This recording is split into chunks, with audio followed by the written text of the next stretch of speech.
Thanks for joining us. I'm Liam Martin with the WBZ News Update. Our top stories: another shooting in Dorchester, making neighbors worried about the violence there.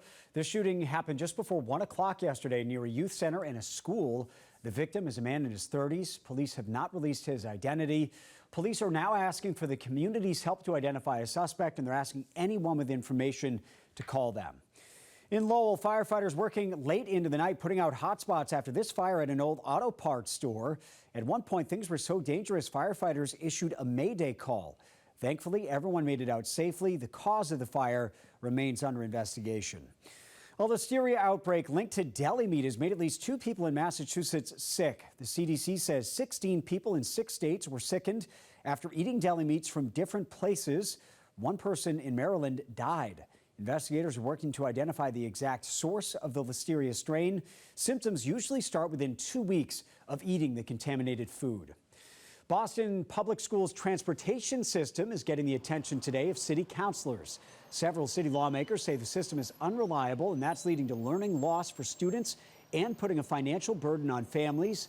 They cite issues with hiring and retaining bus drivers, which has led to late buses or some buses not showing up at all. The hearing will be held tonight at 5 at Boston City Hall. Let's get a check of your next weather forecast right now with meteorologist Sarah Robleski. We are under an alert, Sarah. We are going to be tracking the remnants of Nicole heading our way. So this alert goes into effect Friday night through Saturday morning, expecting not only some tropical downpours that could lead to some localized flooding, but also some pretty windy conditions, especially for eastern Massachusetts with gusts 30 to 50 miles per hour. That could create some pockets of wind damage, even some power outages. So I would take the day today, which is going to be beautiful, to clear those storm drains, clear the gutters, and put away any Halloween decorations or secure loose objects out there.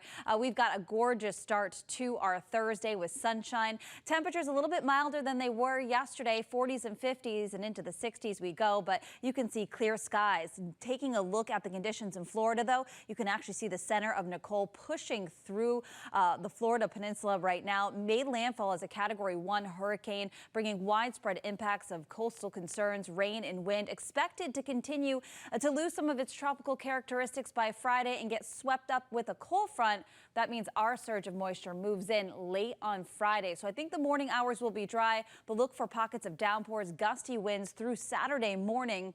Even a few rumbles of thunder, but by the afternoon, all of that moisture will push off of our coast, and we're back to some drier but much cooler weather. So today is the day to enjoy. Into the 60s we go, slightly above average, as we'll see temperatures about 10 degrees above normal. Into the 50s, partly clear and milder. And come tomorrow, again, the morning hours should be okay. Clouds increase, the winds pick up, and as we get into the afternoon, evening, that's when those rain chances begin to move on in. Some areas could pick up over an inch of rain in spots.